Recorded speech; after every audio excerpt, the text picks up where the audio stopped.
What's going on, guys? Aaron from Top Tier Gaming here, and today I'm coming at you with an updated Traptrix deck profile post the new structure deck. It's a little late, but I've been testing with a bunch of other decks recently, but it is about time I upload this deck profile. Traptrix, one of the all-time favorites of the channel. It's a deck that I really enjoy. It's my first deck coming back into the game after I took a long hiatus back from 2016 to 2020, and it's just a deck I've always enjoyed. I'm super excited to be able to profile for you guys today because the deck has changed a lot with the structure deck, especially from the last time I actually profiled this deck. So I'm going to be going over my 40 card main deck, my 15 card extra deck, and sort of explain the ratios and why I'm running what I'm running. Before we get into that, I do want to let you guys know, Discord link down below along with all of our other social media links. Also, I'm trying to hit 14,000 subscribers, so if you do enjoy this Yu-Gi-Oh content and you like what you see here, feel free to like and subscribe. It really helps me out and what I do here on the channel. And without further ado, let's hop into this Traptrix deck profile.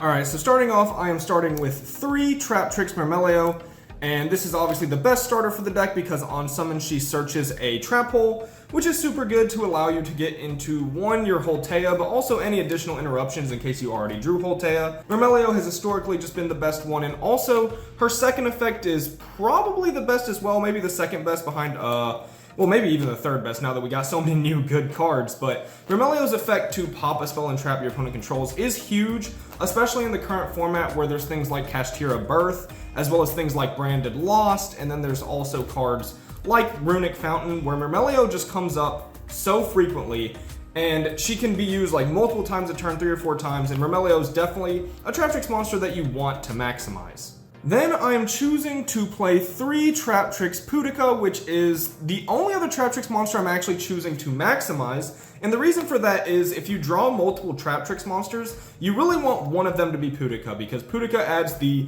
new field spell, which allows you to get additional Traptrix normal summons, which can go into some pretty explosive combo lines for what is really more of a mid-range style deck. And yeah, also Pudica's effect when she is special summoned to banish a special summon monster your opponent controls, is actually very important for the deck because it gives Sarah finally a way to interrupt your opponent, which really wasn't possible before outside of Merrymaker pop in certain situations, but Sarah couldn't directly deal with monsters outside of trap holes, right? Pudica being able to be special summoned and out a big monster your opponent has is really good, and they get to special summon one of their banished monsters the next standby phase. But that's fine because it special summons and not returns, which means it will actually proc other trap holes you may have. So I really enjoy maxing Pudica because I feel like if you're going to draw multiple Traptrix monsters, Pudica is definitely one that should be in your hand. Next, I am playing 2 Dionaya, and I'm playing 2.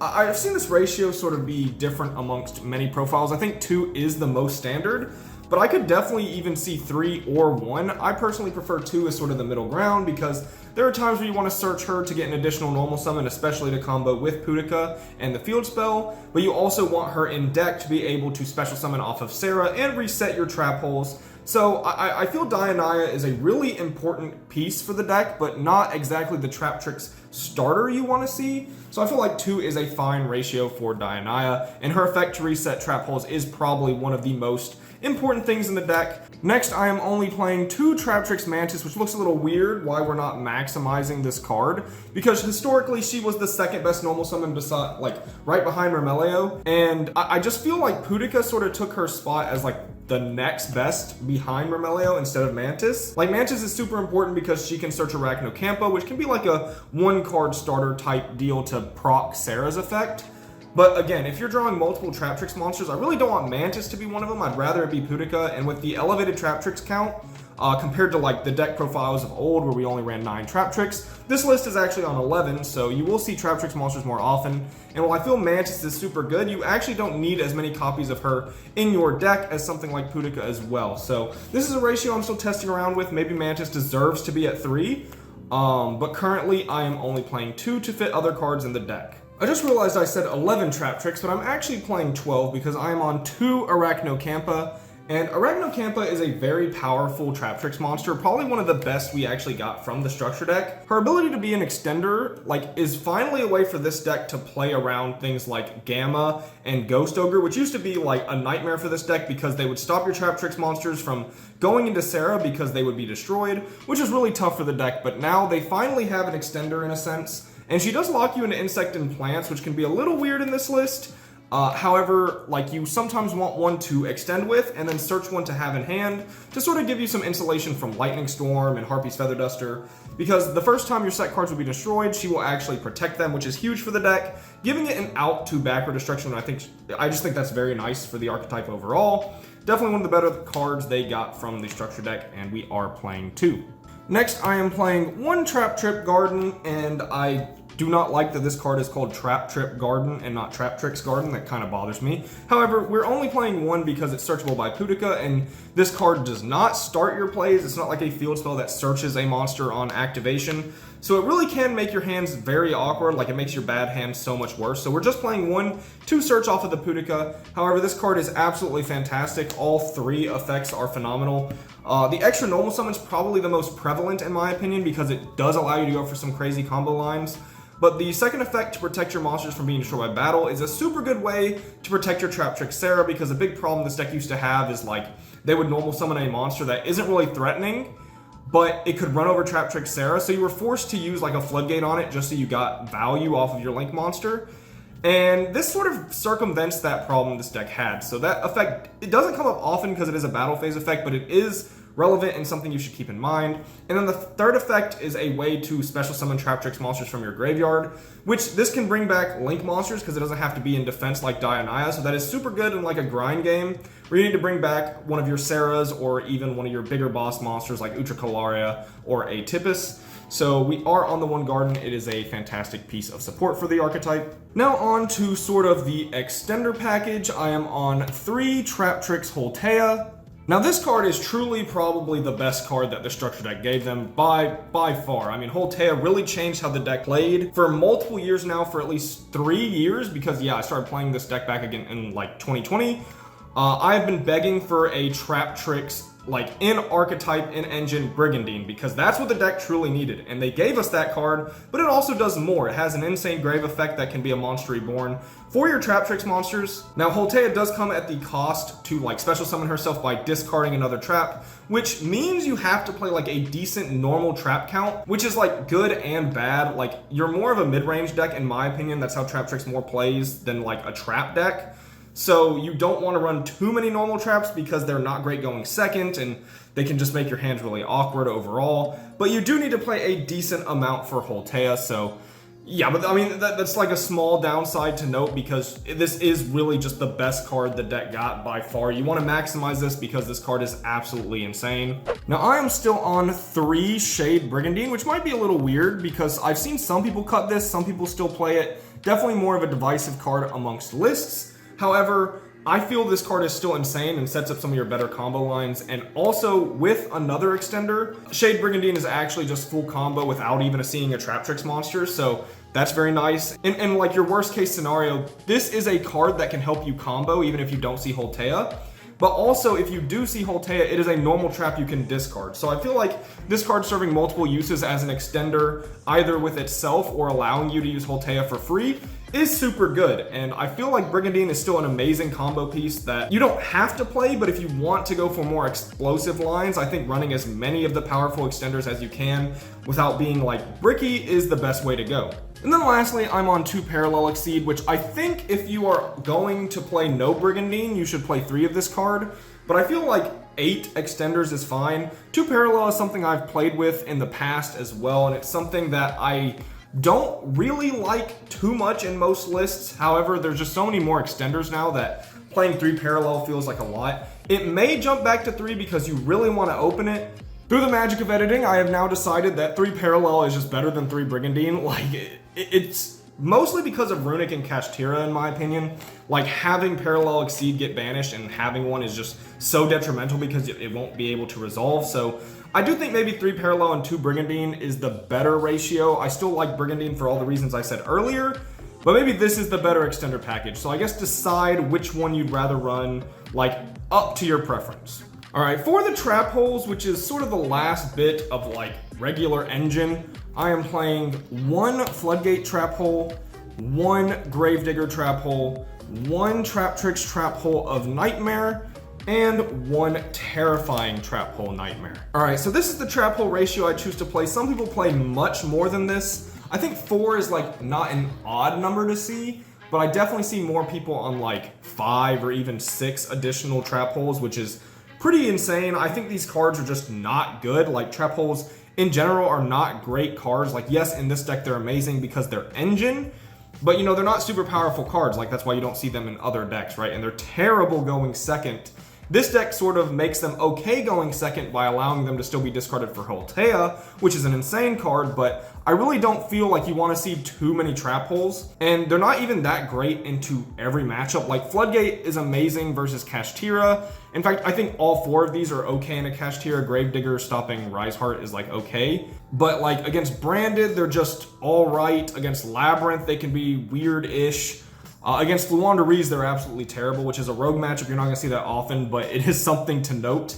That used to be especially painful in the past. But yeah, I think this is like the lowest amount you can run and get away with. You could argue 3, but I do like the diversity that comes with running 4, and each of these names is like good in different situations, so I'm okay with playing 4 trap holes. Now, a package not everyone runs, and I get why, and I'm still sort of on the fence about it myself, but I feel like I go back and forth, and ultimately I decide I kind of need it. I am playing the Therion package, which is 1 Lilyboria, 1 King Regulus, and the Field Spell. So why am I playing these cards? Like, essentially the reason people don't run them is because they're kind of bricky. The reason to run them is they're easily accessible because you can make a bunch of rank 4s in your deck, so you can like go Merrymaker into Sargos to be able to search the package, so it's not like you're running a bunch of random Therions. You can very easily access them with your engine. However, like, again, one of the reasons to not run them is the fact that they are sort of bricky. Like, you need to have a plant engraved to summon Lily, which you don't always start with like a Traptrix plant monster. You can almost always get there, but it can be slightly annoying in some hands. However, this deck loses terribly to Evenly Match. It is quite frustrating to play against this Evenly Match specifically, and Regulus is a card that really gives you an out to something like main deck Evenly, or I guess in some situations, if you know your opponent's board breakers or things like Lava Golem and whatnot, you can negate things like Prosperity or cards that will help them find those. And of course, just having an Omni Negate is very nice. So it's really hard because you don't want to see too many of this engine and like brick on it, but the engine itself is fine, right? Like, if you see Disc Coliseum, you can search for Lily, and bare minimum, Lily is going to be a plant extender to help you make like Utricularia or something, or just be a big body. If you see the Regulus, you can always go find Lily with Sargos, and there's always a way to make this engine work. So I think it's worth playing just to negate Evenly Match, but there's other packages you can play in this slot as well, like going for Strenolines and running, like building your deck around that accordingly. But I'm currently enjoying the Therion package. Now on to the flex spots. We are on 3 Prosperity, which I mean is pretty much an engine piece for Traptrix in all honesty. This card has always been one of my favorite Traptrix cards since it came out in Blazing Vortex. In fact, I have like one of my first Traptrix profiles, if not the first Traptrix profile, on this channel is actually a post Blazing Vortex list where this card had just come out, where I spent like 4 minutes talking about how good this card is in Traptrix. Traptrix is just known for its 2-card combos where you want to see a Traptrix plus Brigandine or a Traptrix plus Altea or Parallel Exceed, and you really want to see a Traptrix monster in your opening hand. So this is a card I feel like you're forced to run in this deck, and like Extravagance really doesn't do the job justice. Like, if you don't have this card, I would just recommend playing something else entirely over Extravagance and not try to substitute for this card. But if you have access to Prosperity, you should 100% be playing it because it is phenomenal in this deck. 3 Evenly Match. This card is just a fantastic go second card for the deck, mostly because like, even though it's a hard go second card that you wouldn't normally want to draw it going first, because of Holtea, this is just a free discard for it, like worst case scenario, so you're not really going to be bricking on this card, which I do enjoy quite a lot. So Evenly Match is worth maining in this deck, where I don't think it's worth maining in a lot of decks right now, even though it is a powerful card. This is one of the decks where I think you can very easily get away with, you know, maximizing 3 copies, and it's also a big blowout to find off your Pot of Prosperity going second.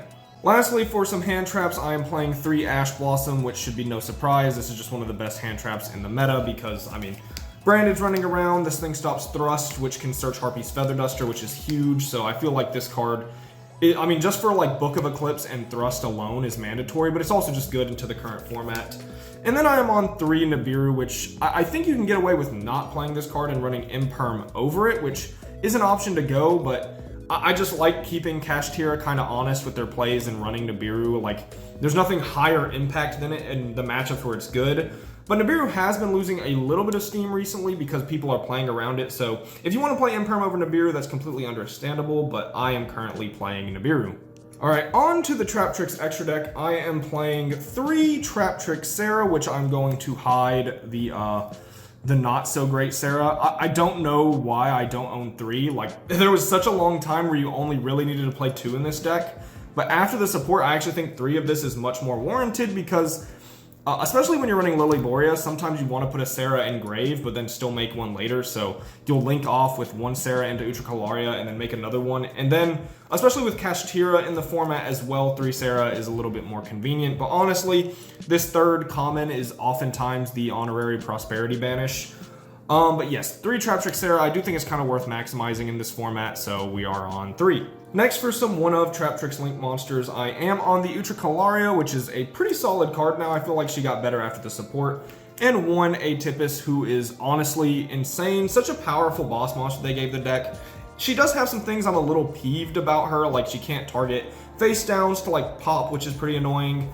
And she is pretty high investment, but honestly, just having an in-engine boss monster feels really good for the deck, so we are playing 1 of her. The last link in the deck is 1 Link Spider, which because I am on Brigandine, you sort of have to play. And if you open just Brigandine in parallel, it's like full combo, even though you didn't open a Traptrix monster. Because you just Brigandine into Link Spider, parallel make Pinguicula, and then you can search a Traptrix monster in full combo from there. So yeah, the Link Spider I feel is worth playing if you're on Brigandine. For the Traptrix Xyz monsters, I am on 1 Traptrix Rafflesia. I really don't feel you need 2 of this card, even with Kashtira in the format, because if they do look at your extra deck, they probably went first and you're going second, where like Rafflesia just isn't that strong of a card anymore. So I really don't think you need to run multiple of this card, and you can make better use of extra slots in your extra deck. However, you do have to play 1 mandatory. She's insane for the deck.